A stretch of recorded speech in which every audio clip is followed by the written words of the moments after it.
Yeah. Let me tell you about the day I became the villain in my family's story. It was the same day I buried my husband. My kids, they were too busy living their best lives to show up. So I did something nuclear. I rewrote the will, cut them off cold. But that's not even the wild part. The wild part is what my sweet, quiet grandson found in the basement after. The thing that changed everything. Keep reading. This gets crazy. The church was emptier than a politician's promise. Just me, the coffin, and some kid from the funeral home scrolling on his phone in the back. My heels clicked on the marble floor, the sound way too loud. My phone buzzed. A text from my son, Kevin. Super swamped at the office. Big merger. Send my love. That was it. No sorry, no I'll try. Just super swamped. Like his dad dying was a minor scheduling conflict. My daughter, Brittany, hadn't even bothered to text. Last I heard, she was in Cabo. Her Instagram was all beach pics and margaritas. Hashtag living my truth. The priest rushed through the words. I didn't hear them. I was too busy thinking about how my husband, Carl, would have hated this. The fancy casket, the flowers, the whole sad show. He was a simple guy. A mechanic who built our house with his own two hands. A man who believed family was everything. Turns out, he was wrong. The grave looked small, just a hole in the ground. As they lowered him, I made a decision. It clicked in my brain like a lock turning. Game over, I whispered to the wind. Think you know where this is going? Rich old lady cuts off bratty kids? Please, that's just the warm-up act. Wait till you hear what was really in Carl's toolbox. The stuff he never told me about. The stuff that makes my kids look like saints in comparison. Keep scrolling. The house felt dead. Carl's recliner sat there, empty.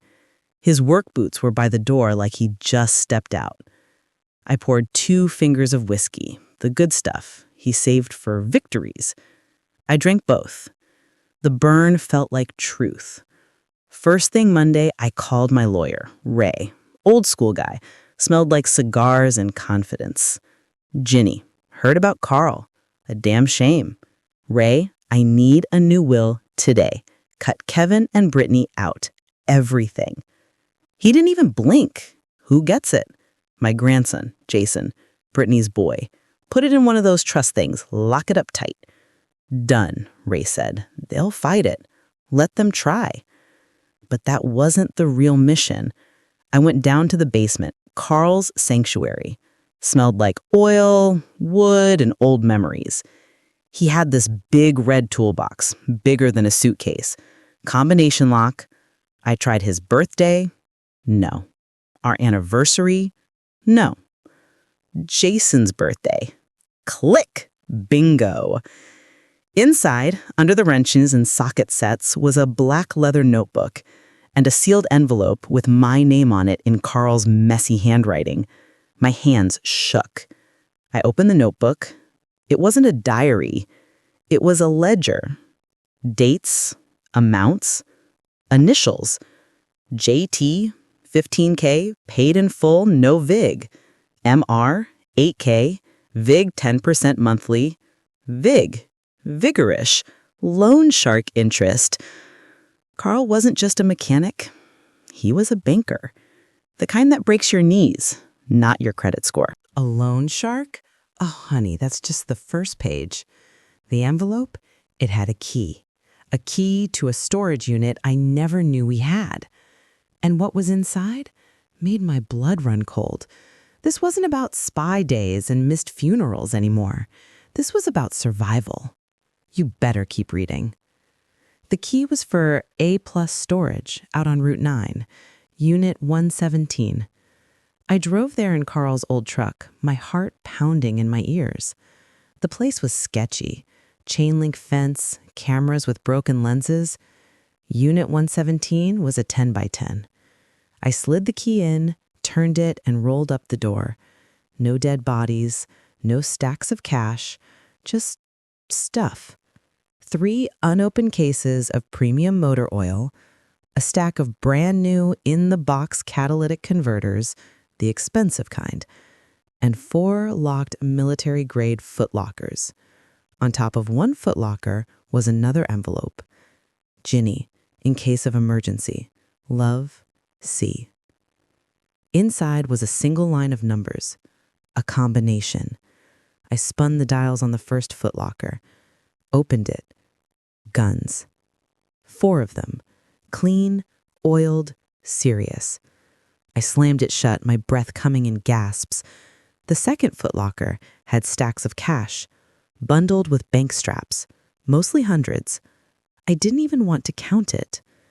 The third had passports, 4 of them. For me, Carl, and for 2 people named Henry and Margaret Ford. Our pictures, but not our names. The 4th footlocker made my legs give out. It was full of notebooks, detailed records, names, dates, transactions spanning 30 years, cops on the payroll, a city councilman, a guy who owned half the downtown buildings. Carl hadn't just been a small-time loan shark. He'd been the quiet king of the city's gray market, and he'd kept records, the kind of records that could get people killed. My phone rang. It was Brittany, finally. "Mom, we need to talk about Dad's stuff. Kevin says there might be some valuable collectibles in the basement." Her voice was sweet as poison. She wasn't talking about baseball cards. Danger rises. They knew. My own kids knew about Carl's secret life. And now they wanted their cut. But they had no idea I had the black books. The books that could send their fancy friends to prison. The game just went from family drama to a thriller. Don't stop now. I met Brittany and Kevin at a neutral place, a crappy diner off the highway. Brittany looked tanned and tense. Kevin wore a $5,000 suit and a frown. "Mom," Kevin started, using his boardroom voice, "we need to discuss Dad's assets. There are complexities." "You mean the cash in the basement? The guns? The fake passports?" They both froze. Brittany's smile vanished. "So you found it," Kevin said quietly. "Good. That saves time. Dad had a system, a business. It needs to be managed, wound down properly." "Managed by who? You?" "We're family," Brittany said, reaching for my hand. I pulled it away. "It belongs to us. We can handle it. You shouldn't have to deal with this messy stuff." Their concern was as fake as the passports. They didn't want to protect me. They wanted the empire, the money, the connections, the power Carl had built in the shadows. "You two couldn't handle a PTA bake sale. You think you can handle a man like JT or MR? You read about them in the books?" Their faces went pale. They'd seen the books. They knew what those initials meant. "Where are they?" Kevin demanded, his cool slipping. "Gone," I lied. "Burned." "You're lying," Brittany hissed. "You don't have the guts." Just then, a dark SUV pulled into the diner lot. 2 big guys in suits got out. Not our guys. Not Carl's guys. Kevin saw them. "We have to go, now." "Who are they?" "Questions for later. Mom, give us the key to the storage unit. It's not safe with you." It hit me then. My kids weren't just greedy. They were in over their heads. They'd promised things to dangerous people, and now those people had come to collect. The chapel was emptier than a mall on Monday morning. Just me, the coffin, and some kid from the funeral home who kept checking his phone. The flowers looked fake. The whole place smelt like lemons and regret. My heels clicked on the floor, way too loud in all that quiet. The funeral director guy looked at me with those pity eyes people get when they don't know what to say. He cleared his throat. "Mrs. Wilkins, would you like us to wait a few more minutes?" I didn't even look at him. "Start," I said. My voice didn't sound like mine. Donnie was never late a day in his life. He wouldn't want us to be. Donnie, my husband, the man who fixed my sink on our first date, who held my hand through 2 labors and 3 miscarriages, who worked 60 hours a week so his kids could have the college he never got. And where were those kids now? My phone had buzzed at 6 a.m., a text from my son, Travis. "Mom, got a crisis at the firm. Can't make it. Send Dad my love." That was it. No sorry, no call. My daughter, Shayna, hadn't even done that. Last I heard from her was 3 days ago, a voicemail. "Mom, listen, the twins have this travel soccer tournament in Aspen. It's a huge opportunity for scouts. We just can't miss it. Tell Dad I'll give him a big hug when we're back." She said it like he was just napping on the couch, not lying cold in a box. So it was just me. Me in a black dress I'd bought for my cousin's wedding 20 years ago, standing there like a fool. The pastor talked about dust and heaven. I stared at the polished wood of the coffin. Donnie would have hated that wood. Too shiny. He liked things honest and plain. The man built our back porch with his own 2 hands. Now he was in a box some stranger built, and his own blood couldn't be bothered to see him off. The worst part wasn't the empty chairs. It was the quiet in my head. A calm, cold quiet. Like the moment after a glass shatters on the floor before you start cleaning it up. You just stare at the pieces. That's where I was, staring at the pieces of my life. After the shortest service in history, I followed the hearse to the cemetery. The wind was a jerk, whipping my coat open. Some old guy leaning on a shovel nodded at me from far away. They lowered the box. Pastor said more words. I threw a handful of dirt. It hit the top with a final sound. Thud. Done. I stood there until my feet went numb. Then I drove home. The house was a museum of a life that felt like it belonged to someone else. Donnie's work boots were by the back door, still muddy from last week. His favorite mug was in the sink. I poured 2 fingers of his good bourbon, the stuff he saved for birthdays, and drank it straight. The burn felt like the only real thing all day. Then I did what I never do. I got on social media. Shayna's profile was public, of course. There she was, posted 4 hours ago. A picture of her and her girlfriends, all in matching pink sweatshirts, holding fancy drinks. Snowy mountains in the background. Aspen. Caption: soccer mom, more like VIP mom, celebrating a win. #blessed. #family first. I felt my stomach turn to ice. Travis had posted too. A picture of a fancy steak, a glass of red wine, and a contract with a big signature line. Long night, big win, closing the deal. #hustle, #no days off. I put the phone down. I didn't cry. I was done crying. I'd cried for a year while Donnie fought and lost. I'd cried in hospital bathrooms, in the car, into his pillow when he was too sick to know. There were no tears left. What was left was something harder, sharper. I looked around our living room, at the pictures on the wall. Donnie holding Travis on his shoulders. Donnie teaching Shayna to ride a bike. The smiling, lying faces of my children.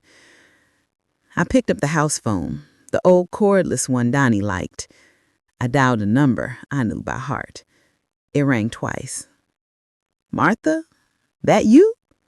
The voice was rough like gravel in a tin can. My brother Leo, the black sheep, the one who'd borrowed money and never paid it back, who'd missed Mom's funeral because he was in county lockup, who Donnie always said had a good heart underneath the bad decisions. "Leo," I said. I need a favor. Anything. You heard about Donnie? I'm sorry. I would have come, but I know. I cut him off. I didn't need his excuses. I needed his skills.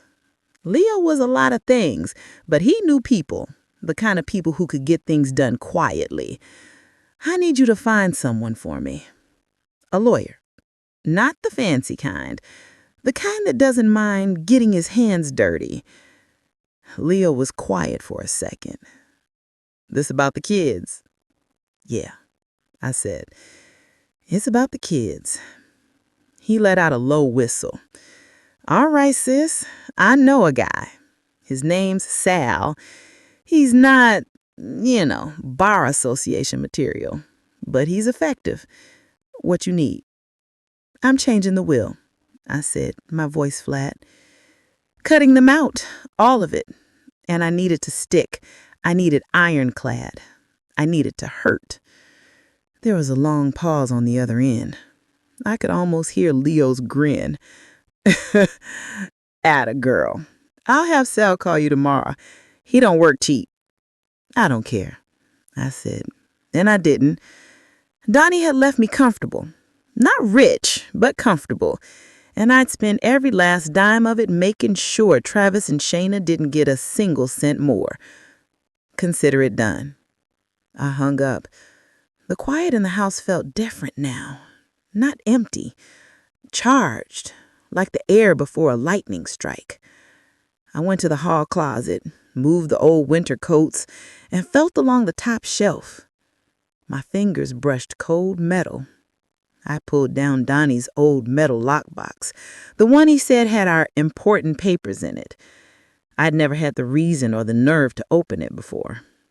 The key was on his key ring, which was still in the bowl by the door. I fit the key, turned it, the lock clicked open. Inside, there weren't just papers. There was a stack of cash bound with rubber bands. Old bills. A lot of them. I frowned. Donnie was a saver, but this was different. This was hidden. Under the money were the deeds to the house, the life insurance papers, our marriage certificate. And underneath all that, a small, black, hardcover notebook, the kind he used for work estimates. I opened it. My breath caught. It wasn't estimates. It was a ledger. Dates going back 20 years? More. Initials, numbers. Some I recognized. TW, $50,000. PEND in full plus VIG. VIG. Vigorish. Interest. Loan shark interest. My Donnie? My Donnie who went to church on Christmas and Easter? Who helped neighbors fix their fences? Who cried at sad commercials? JR, $12,000. Car title is collateral. Defaulted. Repossessed. I kept flipping, my heart hammering against my ribs. The entries got bigger, the names more vague. City project, consulting fee for $45,000. Consulting fee for what? Donnie was a contractor. He built additions and porches. MR, monthly retainer for $2,500. Retainer for what? At the back of the book, on the last page, was a list of names, just first names and last initials. Next to them, dollar amounts, big ones, 6 figures. And at the very bottom, in Donnie's tight, blocky print, insurance. I sat on the floor of the closet, the book in my lap. The world I thought I knew, the man I thought I loved, tilted and cracked. He wasn't just a contractor. He was a lender, a collector, maybe worse.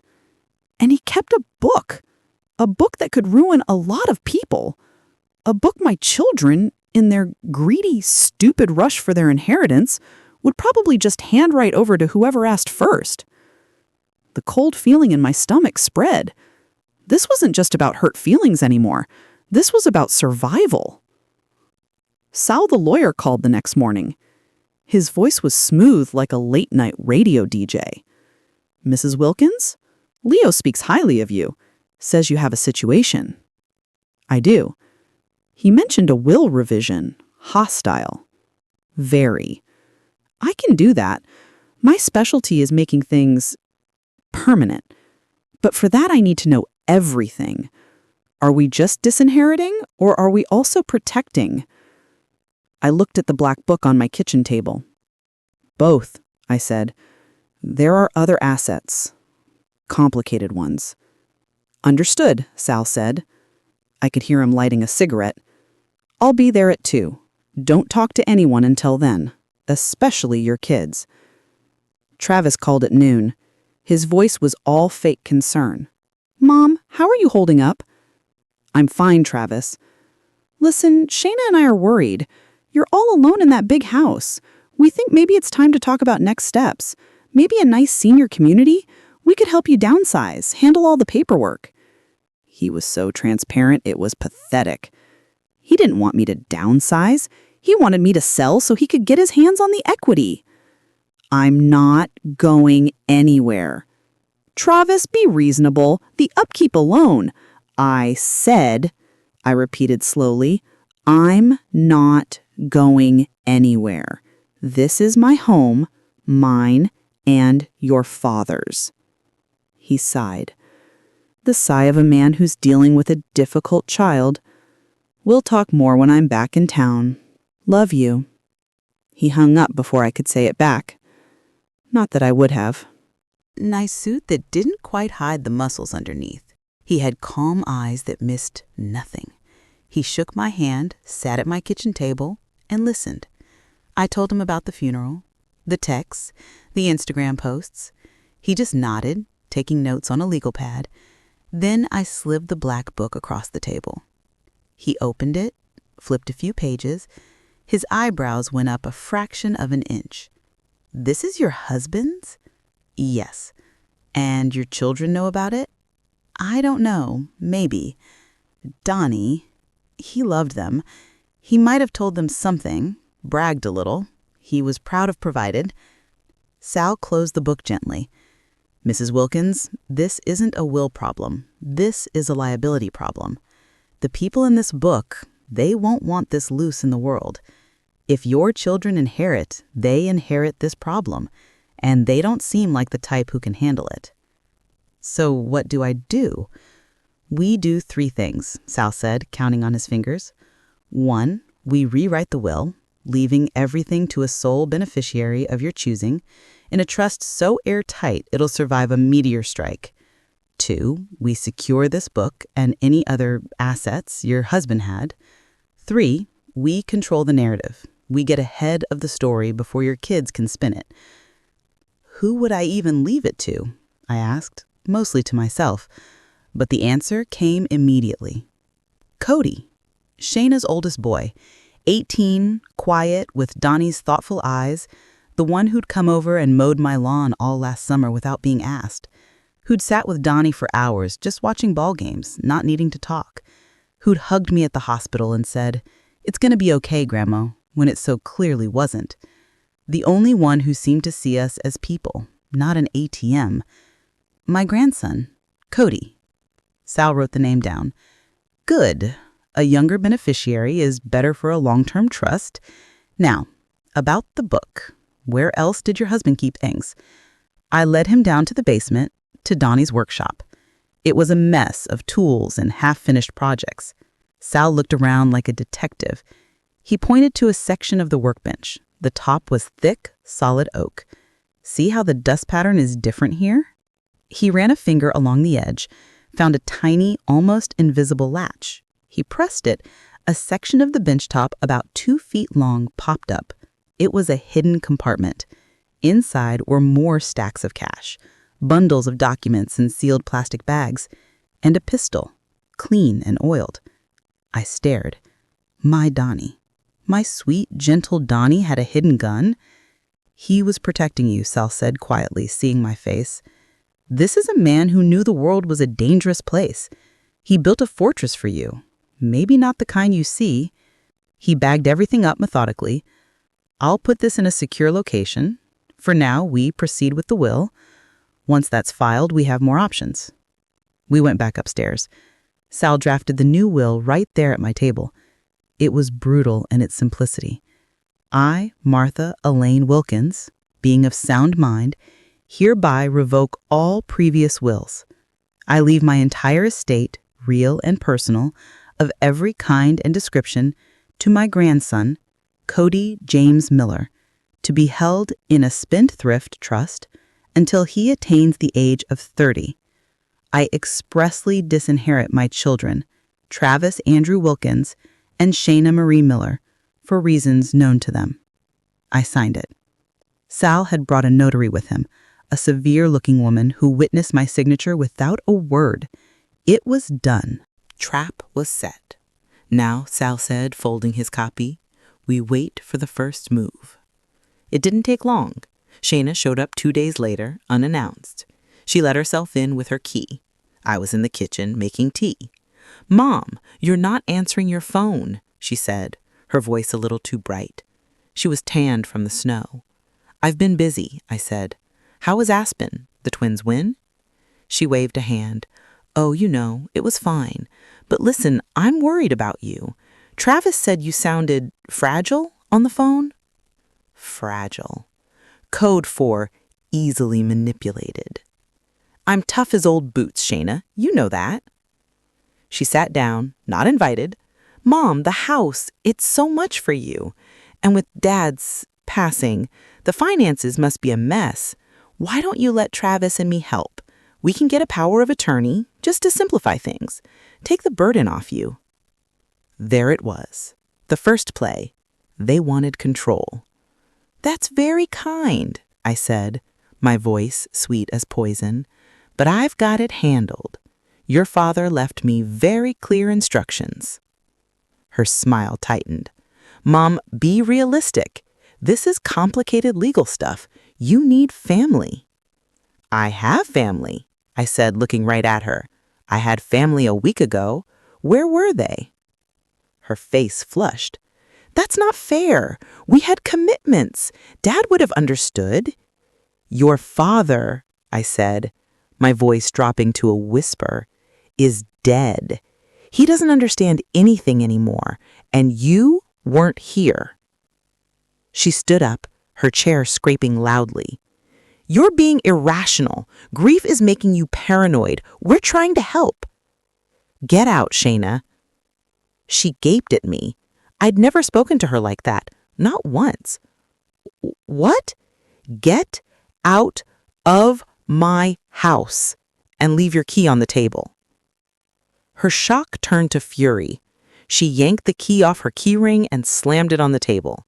"Fine. When you realize you can't handle this, don't come crying to us." She stormed out, the door shaking in its frame. My hands were trembling, but it felt good. It felt right. Sal's warning echoed in my head. They'll come at you hard. Travis came next, but he brought backup. His wife, Timberly, the human calculator. She was all sharp angles and designer glasses, a spreadsheet in human form.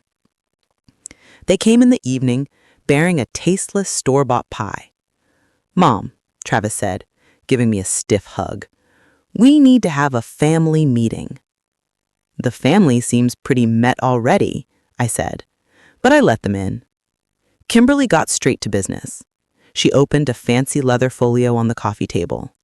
"Martha, we've done an analysis. The property tax on this house alone is a significant drain. Then there's maintenance, utilities, insurance. Based on Dad's life insurance payout and his savings, you have approximately 7 years of liquidity at your current burn rate, less if there's a major repair." She spoke about my life like it was a failing business. "Your best option is to sell now while the market is hot. We can get you into a lovely, manageable condo. The equity from the sale, properly invested, would yield a stable monthly income for the rest of your life." She slid a printed graph toward me. It had a red line that went down. "And what happens to the equity?" I asked. Travis jumped in. We'd manage it for you, of course. Set up a family trust. It would be there for you and eventually for the grandkids. He said grandkids, but he meant my kids. Not Cody. Definitely not Cody. A family trust, I repeated, with you as the trustee. Well, yeah, Shayna and we're the most financially literate. I picked up the pie. It was cherry. Donnie hated cherry. Thank you for the pie, I said. You can take your graph and go now. Travis's face darkened. Mom, this isn't a game. You're being stubborn and naive. Maybe I am, I said, but it's my life, my house, my money, and I'll be stubborn with it if I want to. Kimberly snapped her folio shut. Travis, she's not being rational. We'll have to pursue other avenues. They left, the pie sitting untouched on the table. Other avenues, that sounded like a threat. I called Sal. They're making their move, I told him. The daughter went for emotional manipulation. The son went for financial intimidation. The wife mentioned other avenues. Standard playbook, Sal said, sounding bored. Next, they'll try to get you declared incompetent, a wellness check from Adult Protective Services, maybe a petition for guardianship. Can they do that? They can try. That's why we have the new will on file. And that's why, tomorrow, you and I are going to see your doctor for a full cognitive assessment. We're going to get a letter stating you're sharper than a tack. Preemptive strike. The next morning, Dr. Evans, who'd known me for 30 years, poked and prodded and asked me what year it was. Martha, your kids called me, he said, looking troubled. They're very concerned. They're concerned about their inheritance, Ben, not about me. He sighed. I figured. You always were the smart one. Donnie, he was a good man, but he lived in a simpler world. A simpler world? I wondered what he'd say if he knew about the Black Book. He wrote the letter. It declared me fully competent to manage my personal, medical, and financial affairs. Sal notarized it right there in the clinic. One weapon neutralized, Sal said as we walked out. But they have others. Be ready. The storm hit a week later. It started with a car, a bland gray sedan that parked down the street for 2 days. A man in a cheap suit sat in it, watching the house. Then came the official-looking letter, Notice of Inquiry from the County Department of Adult and Family Services. It stated they had received a report expressing concern for my welfare and safety. An investigator would be visiting within 5 business days.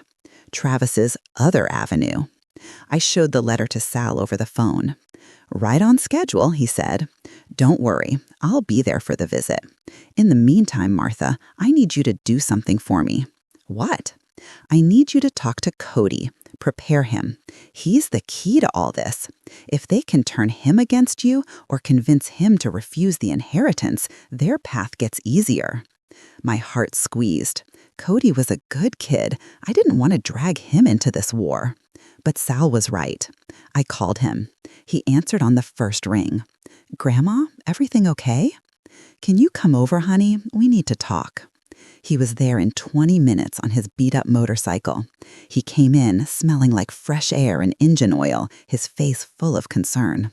What's going on? Mom's been in a terrible mood. She said you're being difficult. I am being difficult, I said. Sit down, Cody. I told him everything. The funeral, the texts, the Instagram posts, the ledger, the hidden gun, the new will, the investigator. I held nothing back. His faith went through a journey, confusion, hurt, anger, and finally, a grim understanding. Grandpa was alone. Shark? In a way, he helped people, sometimes people who couldn't go to banks, but it was a dangerous business. He kept records, dangerous records. And Mom and Uncle Travis, they want the money and the book. They want control, I corrected. The money is just the tool. I'm leaving it all to you, Cody, in a trust, so they can't touch it. So you have a choice, a real start. He was quiet for a long time, staring at his hands. They were big hands, capable, like Donnie's. They'll hate me, he said softly. They already kind of do. I'm not like them. I don't want what they want. I know. What's in the book, Grandma, really? Leverage, I said, using Sal's word, on some powerful people. People who would do bad things to get it back. He looked at me, his eyes old beyond his years. So we can't just give it to them, even if we wanted to. No, we can't. He nodded, a decision settling on his shoulders. All right, what do you need me to do? The next day, the investigator came, a woman named Janet with a kind face and tired eyes. Sal was with me, sitting quietly in the corner like a well-dressed statue. Janet asked her questions. Was I eating? Was I taking my medication? Did I feel safe? Did anyone pressure me financially? I answered calmly. I showed her Dr. Evans's letter. I showed her my tidy house, my full fridge. Sal presented the filed copy of the new will. As you can see, Sal said, his voice smooth, Mrs. Wilkins has her affairs in excellent order. She has made her wishes clear with legal counsel. Any contention is purely a matter of disappointment from the disinherited parties. Janet took notes. She looked from Sal to me. Your children are very worried, Mrs. Wilkins. My children, I said, are worried about their bank accounts. There's a difference. A faint smile touched her lips. She'd seen this before. She closed her notebook. Well, everything seems to be in order here. I don't see any grounds for intervention. You're clearly capable. After she left, Sal let out a breath. Round one to us, but they'll escalate. A lawsuit to contest the will is next. It'll be expensive, stressful. They're counting on you to fold. I won't fold. The lawsuit papers arrived a month later. Thick, dense legalese. Travis A. Wilkins and Shayna M. Miller, plaintiffs, versus Martha E. Wilkins, defendant. Complaint to set aside will due to undue influence and lack of testamentary capacity. They claimed Sal had brainwashed me, that I was a grieving widow, vulnerable, tricked into disinheriting my beloved children. They asked the court to throw out the new will and reinstate the old one. It was a full-on attack. Sal just grinned when he saw it. Perfect. Now we get to play dirty. What do you mean? Discovery, he said. The legal process where we get to ask them questions under oath, and where we get to tell our side. We're going to depose them, Martha. We're going to make them sit in a room and answer, under penalty of perjury, why they weren't at their father's funeral. A cold thrill went through me. Can we do that? It's standard procedure, and I'm going to make it the most uncomfortable afternoon of their lives. The depositions were scheduled for a law office downtown. Travis went first. He wore his most expensive suit, his lawyer, a slick guy named Reynolds, by his side. Sal was calm, almost friendly. He started with easy questions. Travis's full name, his relationship to me. Then Sal slid a photograph across the table. It was the Instagram post from the steakhouse. Is this your social media post, Mr. Wilkins, dated the day of your father's funeral? Travis shifted. Yes. The caption reads, Long night, big win, closing the deal, #hustle, #no days off. Can you describe the deal you were closing? It was a real estate transaction, very complex. More complex than attending your father's funeral? Reynolds objected. Argumentative. The court reporter noted it. Sal moved on. He showed Travis the text message. Stuck at the airport, big client thing. Tell Dad I love him. Did you in fact have a big client thing that day? Yes. Was it at the airport? No, I was flying to meet the client. So you chose to fly to a client meeting rather than attend a funeral of the man who paid for your education, your wedding, and the down payment on your first home? Travis's face was red. It wasn't a choice. It was a critical business obligation. More critical than your father? Objection. Withdrawn, Sal said smoothly.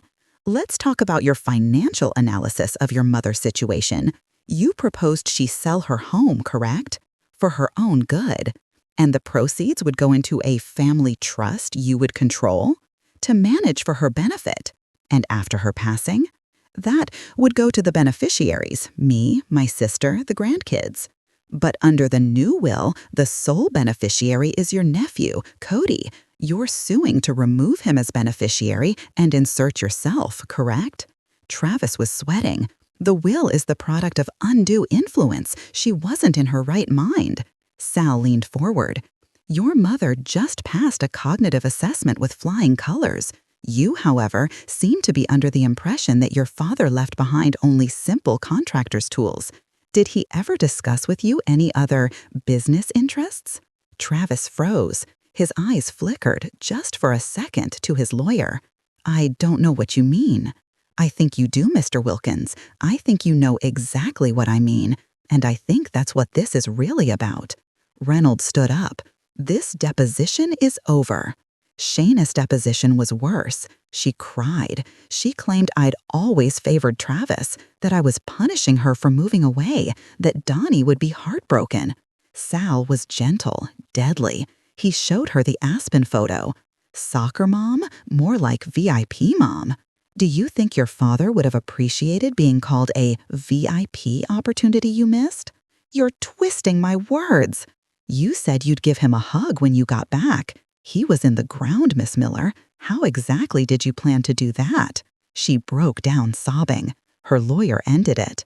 As we were leaving the building, Shayna caught up to me in the parking garage. Her tears were gone, replaced by pure venom.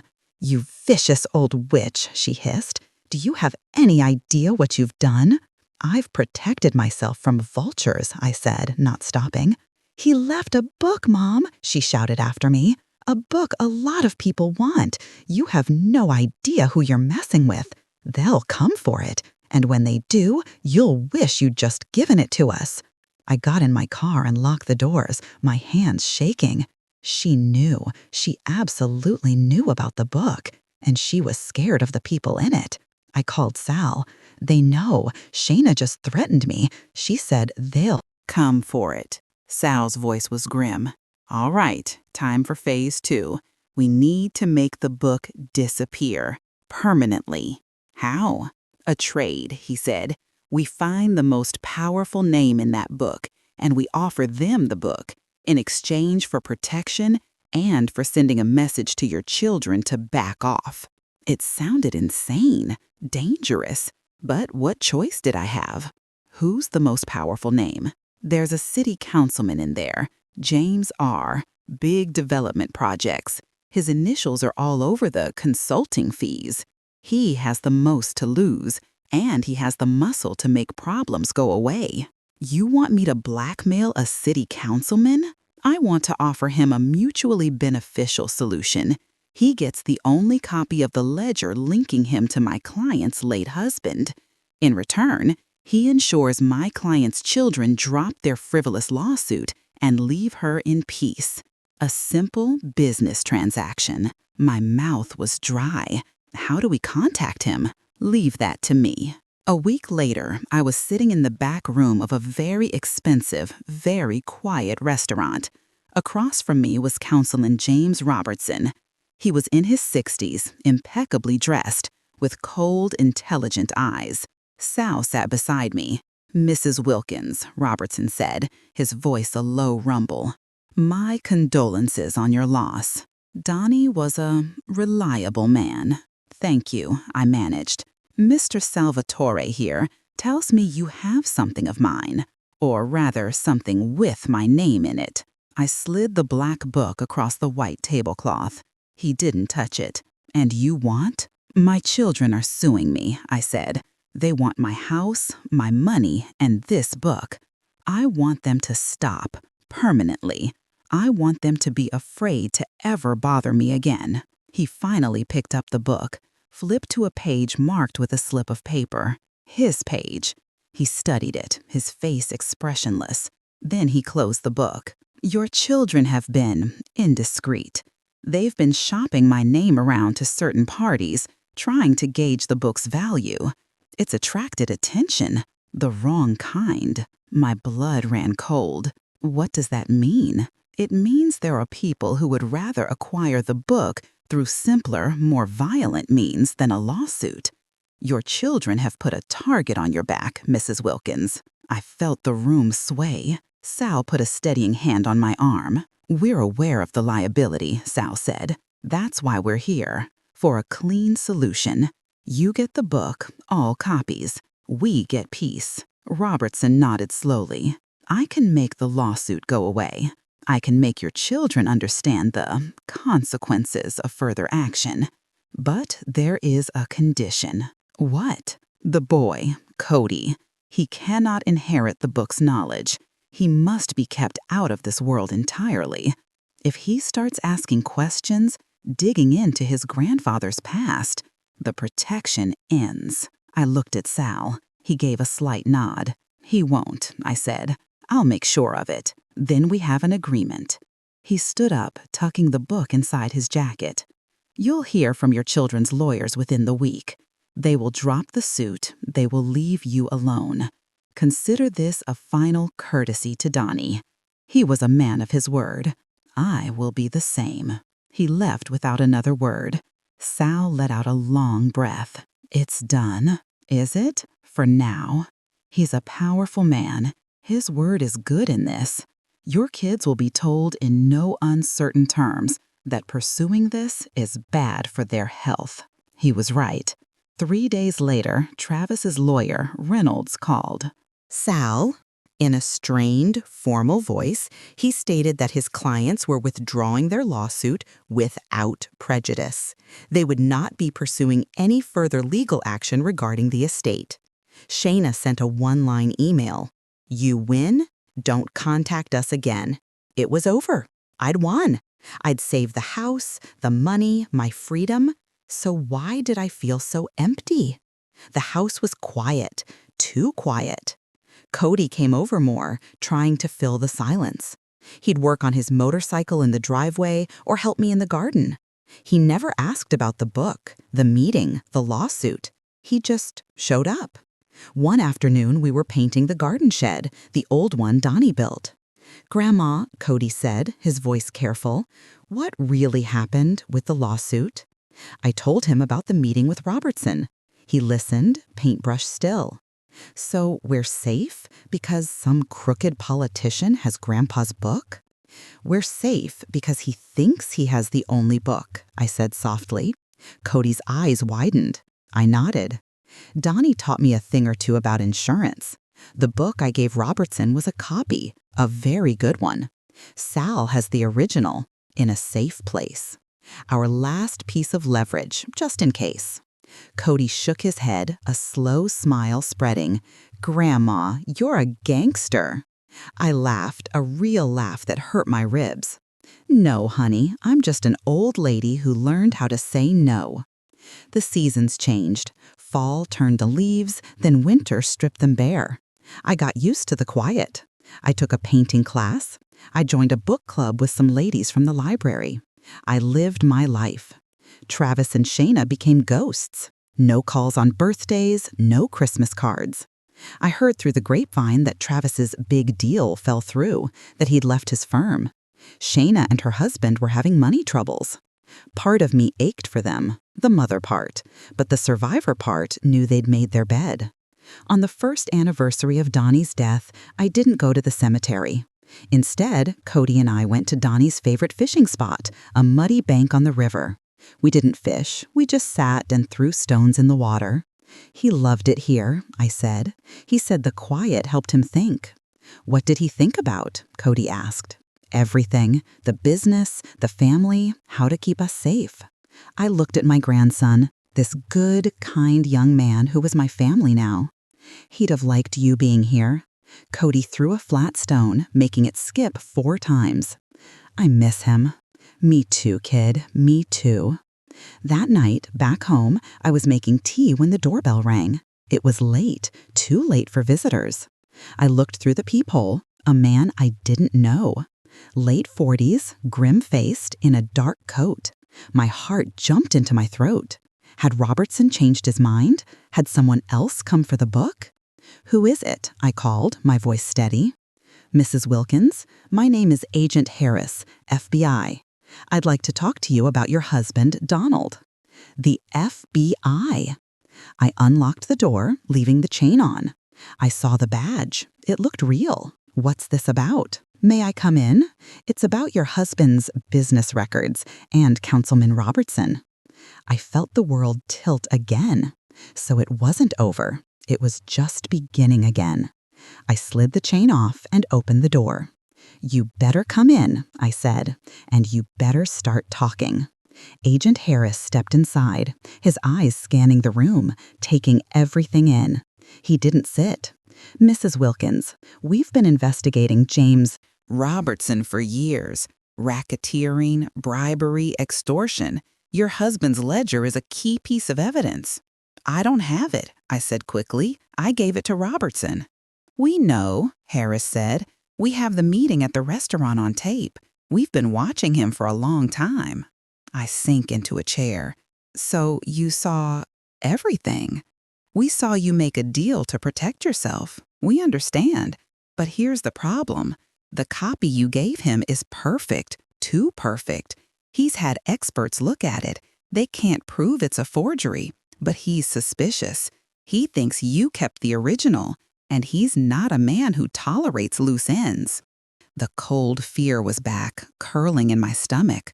"What do you want from me?" "We want the original. We want to put Robertson away, and in return, we can offer you and your grandson protection, witness security, a new start far from here." Witness protection?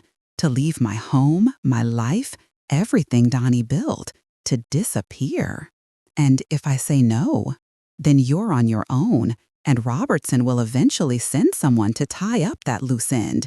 He already thinks your children are idiots. He won't think you're much smarter." I thought of Cody, his future, the target that was now on his back because of me, because of Donnie, because of this cursed book. I need to talk to my grandson. "There's no time, Mrs. Wilkins. Robertson is making moves. We need to move first. I'm not going anywhere without Cody." Agent Harris sighed. "Get him, now. Pack one bag each, nothing sentimental. We leave in an hour." It was a whirlwind, a nightmare. I called Cody, told him to come over, to pack a bag, to tell no one. He arrived, confused, scared. I explained in rushed sentences. The FBI, Robertson, witness protection. His face went pale, but he didn't argue. He just nodded. "Okay, Grandma, okay." An hour later, we were in the back of a dark SUV with tinted windows, driven by Agent Harris. I looked back at my house as we pulled away. The porch light was on. Donnie's tool shed was a dark shadow in the moonlight. The rose bushes were just bare sticks. I was leaving it all behind. For what? For safety. For Cody. The car drove through the night, onto the highway, heading for a future I couldn't imagine. Cody was silent beside me, staring out the window. After hours of driving, we pulled into the parking lot of a nondescript motel. "Wait here," Harris said. He got out, talked on his phone. Cody finally spoke. "Grandma, are we ever coming back?" "I don't know, honey." "What about Mom, Uncle Travis?" "They made their choices. We made ours." Harris came back, opened our door. "New identities are being prepared. You'll stay here tonight. Tomorrow, we move you to a safe house, then to your new lives." The motel room was clean and sad. 2 double beds, a TV bolted to the dresser. I couldn't sleep. I watched Cody sleep, his face looking so young. What had I done? Had I saved him or ruined his life? At dawn, there was a knock on the door. A different agent, a woman, brought us breakfast and new IDs, driver's licenses, social security cards. My new name was Margaret Jones. Cody was Christopher Jones. We were from Ohio, mother and grandson. "Memorize the details," the female agent said. "Your backstory. You're moving to Arizona for Margaret's health. Christopher is a welder. Keep it simple. It felt like a bad movie. We got back in a different car, driven by a different agent. We drove for 2 more days, switching cars, taking back roads. Finally, we arrived in a small, dusty town in New Mexico. The safe house was a modest ranch-style home on the edge of town. It had a fenced yard, a detached garage. It looked like 1,000 other houses. "This is it for now," the agent said.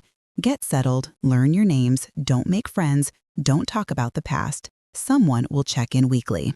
And just like that, they were gone. We were alone, in the middle of nowhere, with new names and old ghosts. The first week was the hardest. The silence was different here. It was the silence of strangers, of a place that didn't know us. Cody tried to be strong. He got a job at a local machine shop, cash under the table. He was a good welder. Donnie had taught him.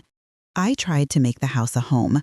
I planted a few flowers in the barren yard. I cooked meals. We ate in silence, the TV on for noise.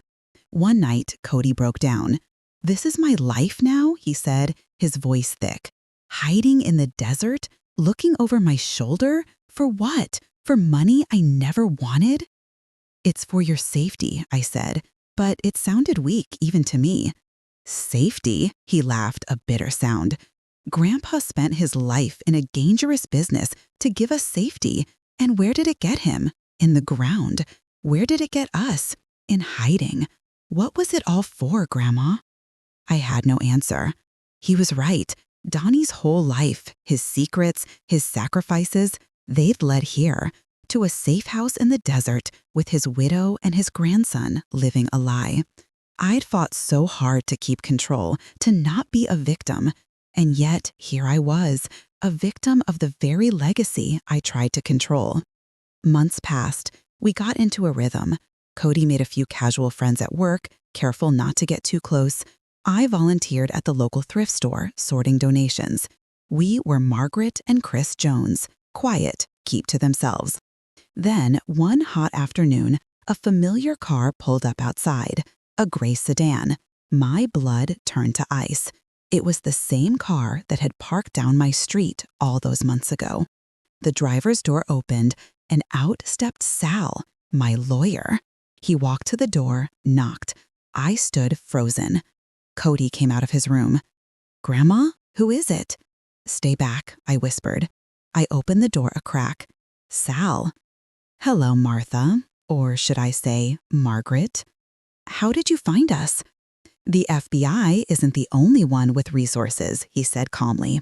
"May I come in?" I let him in. He looked around the sparse living room, nodded. "You've done all right." "What do you want, Sal? The deal is done. We're out." "The deal has changed," he said, sitting on our worn sofa. "Robertson was arrested this morning. The FBI raid made the national news." I stared. "So, it's over?" "Not quite. Robertson is talking, trying to cut a deal. He's giving up names, higher up names. Your husband's book was just the tip of the iceberg, and he's claiming you have more, that you kept the real ledger." "I gave you the real ledger." "I know that, you know that, but Robertson is telling the FBI that the book you gave him was a fake, and that the real one is still out there. He's saying you're a co-conspirator, not a victim. He's painting you as the mastermind, using your dead husband's operation to blackmail him." The room spun. "That's insane."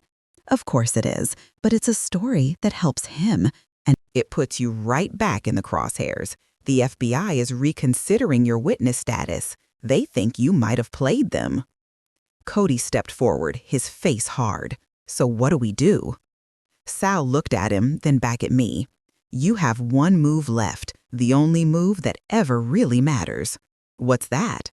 "You go public. You tell the truth, all of it. The funeral, the kids, the book, the deal with Robertson.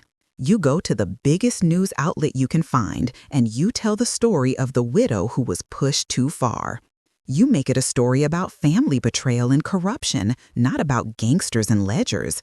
You become the sympathetic victim, and you do it before the FBI decides you're a villain. It was the riskiest thing yet, to break cover, to tell the world." They'll come after us, Robertson's people. Robertson's people are running for the hills. His organization is collapsing. And with the spotlight on you, anyone who touches you becomes part of the story. It's the best protection there is. I looked at Cody. His jaw was set. He gave a slow nod. Do it, Grandma. Let's end this. So we did. Sal connected us with a reporter from a major national newspaper, a tough woman named Rebecca who'd done exposés on political corruption. We met in a hotel room in Albuquerque. I told her everything, from the empty chairs at the funeral to the hidden gun in the workbench. I showed her copies of the texts, the Instagram posts. I told her about Travis's graphs and Shayna's tears. I told her about the ledger, about Robertson, about the FBI's offer, and our life in hiding. I held nothing back. Rebecca listened, her recorder running, her eyes wide. "This is incredible," she said when I finished. "It's the truth," I said, exhausted. "Will you print it?" "It'll be the biggest story of my career." The story broke a week later. The headline was brutal. "The funeral nobody came to. A widow's war against family, corruption, and the mob." It had everything: betrayal, greed, political scandal, a sympathetic grandma. It went viral. News vans didn't come to our safe house because they didn't know where we were, but they camped out at my old house, at Travis's and Shayna's homes. They interviewed neighbors, friends, anyone who would talk. Shayna and Travis were crucified in the court of public opinion. They were painted as the ultimate ungrateful children, so greedy they'd align themselves with a corrupt politician. The lawsuit withdrawal was framed as proof of their guilt. Their lives, already shaky, imploded. The FBI, under public pressure, held a press conference. They confirmed the investigation into Robertson, praised my courageous cooperation, and stated that I was considered a victim and a witness, not a subject. We were officially safe. But we were also famous. Or rather, Margaret Jones was famous. We couldn't go back to our old lives. We didn't want to. Sal helped us broker a deal. A book deal, a TV movie option. The money was more than Donnie had ever dreamed of. We used it to buy a small, secluded property in the mountains of Colorado under our new names. A place with no history, a fresh start. On the day we moved in, Cody and I stood on the porch looking at the towering pines. "It's beautiful," he said. "It's ours," I said. "Really ours. No ghosts." Well, that wasn't entirely true. Donnie was with us, in Cody's hands, in mine. Memories, in the lessons both good and terrible that he'd left behind. I never spoke to Travis or Shayna again. I heard Travis moved to another state, changed his name. Shayna's marriage ended. I don't know if they ever understood what they'd lost. I think they only understood what they'd failed to gain. Sometimes, on clear nights, I look at the stars and talk to Donnie. "You left me a mess, you old fool," I say, "but you also left me a fighter, and you left me Cody, so I guess we're even." The wind in the pines sounds like an answer. Maybe it is. I'm not the woman I was. That woman died in that empty chapel next to her husband's coffin. The woman who came out is harder, wiser, free, and she's finally home. The end.